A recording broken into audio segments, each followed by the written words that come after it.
નમસ્કાર દર્શક મિત્રો, અમારી ચેનલમાં આપનું ફરી એકવાર હાર્દિક સ્વાગત છે। જે મહિલા સવારમાં 6:30 વાગ્યાથી લઈને 11 વાગ્યાની વચ્ચે સ્નાન કરે છે તે મારી વાત કાન ખોલીને સાંભળી લ્યો, નહીતર તમારો આખો પરિવાર બરબાદ થઈ શકે છે। કારણ કે તમે એક એવી મોટી ભૂલ કરી રહ્યા છો જેનાથી તમારો પતિ કંગાળ થઈ શકે છે, તમારા સંતાન પર ઘોર કષ્ટ આવી શકે છે, તમારો પરિવાર તેમજ તમારા ઉપર મોટા મોટા કષ્ટો આવી શકે છે। તમારામાંથી ઘણી બધી મહિલાઓ સ્નાનને લઈને દરરોજ એવી ભૂલો કરી રહી છે જેનાથી તેમના જીવનમાં આયે દિવસે મુસીબતો આવી રહી છે। તમારા જીવનમાં જે કંગાળી આવી રહી છે, પૈસાને લઈને તમારા જીવનમાં તંગી છે, તેની પાછળ તમારા સ્નાન કરવાનો ખોટો નિયમ પણ હોઈ શકે છે।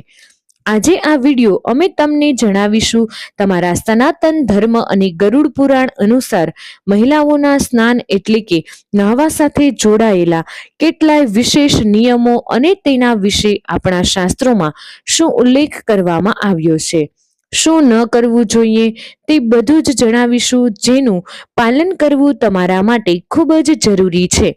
કારણ કે અજાણતામાં તમે દરરોજ આ ભૂલો કરી રહ્યા છો અને તેનું નુકસાન તમારો આખો પરિવાર ભોગવી રહ્યો છે। તમારા જીવનમાં જે આટલી પરેશાની તમે જોઈ રહ્યા છો તેની પાછળ તમારી કેટલી ભૂલો છુપાયેલી છે અને તમારો પરિવાર દિન પ્રતિદિન મહેનત કરી રહ્યો છે, પરસેવો પાડી રહ્યો છે, પરંતુ તેમ છતાં હાથમાં કંઈ આવી રહ્યું નથી। એવું કેમ થઈ રહ્યું છે? દરેક વ્યક્તિ પ્રગતિ હાંસિલ કરી રહ્યા છે, દરેક વ્યક્તિ ખૂબ પૈસા કમાઈ રહ્યા છે, પરંતુ તમારી પાસે તો જે હતું તે તમારા હાથમાંથી જતું રહ્યું છે। તો મિત્રો, આપણા શાસ્ત્રોમાં કેટલાય નિયમો જણાવવામાં આવ્યા છે, ભલે તે સ્નાનને લઈને હોય કેમ ન હોય, દરેક વસ્તુના નિયમ છે।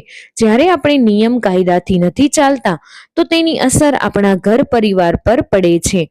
સૌથી પહેલા તમને કેટલી વસ્તુથી સાવધાન થવું જોઈએ, તમારે કયા સમયે ન સ્નાન કરવું જોઈએ।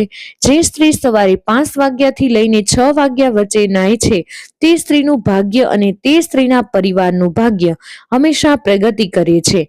તે સ્ત્રીના પરિવાર પર ક્યારેય કોઈ સંકટ નથી આવતું।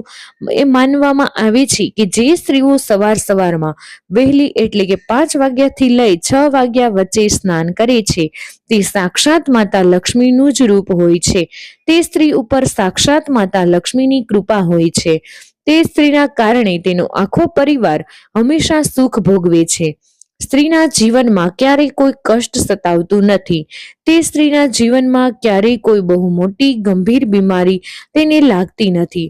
તે સ્ત્રી પોતાની સાથે સાથે પોતાના પરિવારની પણ પ્રગતિનો પાયો રાખે છે। જો તમે પણ તમારા પરિવારની પ્રગતિ કરવા માંગો છો, પોતાની જાતને રોગમુક્ત કરવા માંગો છો અને તમે ઈચ્છો છો કે તમારા ઉપર અને પરિવાર પર માતા લક્ષ્મીની કૃપા બની રહે, તો સવારે 5 વાગ્યાથી લઈને 6 વાગ્યાની વચ્ચે સ્નાન અવશ્ય કરવું જોઈએ। તો મિત્રો, અવારનવાર જોવામાં આવે છે કે આજકાલની મહિલાઓ સવારે વહેલી ઉઠી શકતી નથી, તો સવારે 5 થી 6 વાગ્યા વચ્ચે નહાવું તો બહુ દૂરની વાત છે। તમે સવારમાં 6 વાગ્યાથી લઈ 7 વાગ્યાની વચ્ચે નાહી રહ્યા છો તો તમારે માત્ર એક નાનકડો ઉપાય કરવો જોઈએ। સવારે 6 થી 7 વાગ્યાની વચ્ચે નાહો છો, તમારા ઉપર માતા પાર્વતીની કૃપા બની રહે છે, બ્રહ્માંડની બધી જ શક્તિઓ જાગૃત હોય છે। આ સમયે શરીરની ઉર્જા પણ સમસમયમાં હોય છે। આપણા શરીરનું એક એક અંગ આ સમયગાળામાં એટલે કે સવારે 6 થી 7 ની વચ્ચે સ્ફૂર્તિથી પરિપૂર્ણ રહે છે। 33 કોટી દેવતાઓની પણ આ સમયે કૃપા આપણને મળે છે। તો આ સમયે જ્યારે પણ જે મહિલા નાય છે તેઓ નહાતી વખતે 33 કોટી દેવતાઓનું ધ્યાન કરે છે। જો તમારી કોઈ ખાસ મનોકામના છે, જો તમારી કોઈ મન્નત છે, તો તમે સ્નાન કરતા કરતા તે વસ્તુને પોતાના મનમાં ભ્રમણ કરો, સ્મરણ કરો, વસ્તુને મનમાં જ યાદ કરો। તમારી આ વસ્તુ સાચી થઈ શકે છે, તમારી મનોકામના છે તે પૂર્ણ થઈ શકે છે। જે મહિલા 7 વાગ્યાથી લઈ 9 વાગ્યાની વચ્ચે સ્નાન કરે છે તે સાવધાન થઈ જાઓ। સવાર સવારમાં 7 વાગ્યાથી 9 વાગ્યા વચ્ચે સ્નાન ન કરવું જોઈએ.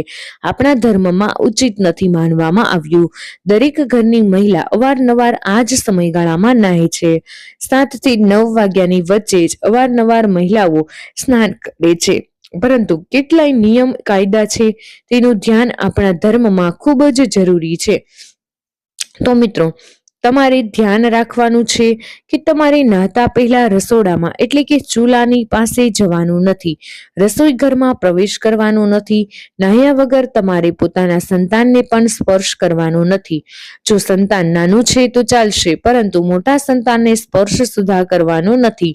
સાથે જ ભગવાનને દૂરથી જ નમન કરી લો. સ્નાન કર્યા પછી જ ભગવાનનું સૌથી પહેલા નામ લઈ તમે રસોઈ ઘરમાં જઈ શકો છો.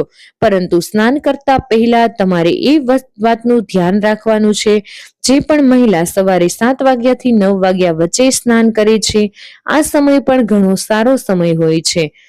આ સમયમાં મિત્રો દેવાધિદેવ મહાદેવના આશીર્વાદ તમને પ્રાપ્ત થાય છે. આ સમયે જો તમે સ્નાન કરો છો તો તમારા શરીરનો થાક ઉતરી જાય છે. સાથે જ આ તમારી ધર્મનું પાલન પણ કરી રહ્યા છો. આનાથી વધારે તમારે મોડું કરવું જોઈએ નહીં. 9 વાગ્યા પછી નાય છે તો પોતાના હાથે પોતાનું નસીબ ખરાબ કરે છે. તો મિત્રો, તમારે 9 વાગ્યા પછી નાવું ન જોઈએ. તમારે સાવધાન થઈ જવું જોઈએ, કારણ કે જીવનમાં ખૂબ જ કષ્ટ આવે છે. મહિલાના જીવનમાં અવારનવાર બીમારીઓ આવતી રહે છે અને પરિવાર ક્યારેય આગળ વધી શકતો નથી. સાચા સમયે સ્નાન કરવાથી સકારાત્મક ઉર્જાનો પ્રવાહ થાય છે. અશુદ્ધ અથવા નિયમ વિરુદ્ધ સ્નાન કરવાથી જીવનમાં માનસિકતા પર પણ અસર પડે છે. વિચારવાની શક્તિ ખતમ થાય છે. ઘરમાં નકારાત્મક ઉર્જા આવે છે. શારીરિક બીમારી આવે છે. પારિવારિક સમસ્યાઓ પણ વધે છે. તો મિત્રો, હવે જાણીએ કેટલી સાવધાનીઓ જે સ્નાન કરતા પહેલા તમારે રાખવાની છે. તો મિત્રો, આ વાતનું ધ્યાન રાખજો. પૂજા કરતા પહેલા સ્નાન જરૂર કરવું જોઈએ. સ્નાન પછી હંમેશા ભીના કપડાં પહેરવાથી બચો. ગંગાજળ અને તુલસી દળથી સ્નાન કરો. તમને બહુ જ સારું પુણ્ય મળશે. સાથે જ સ્નાન પછી તરત ભગવાનને પ્રણામ કરો.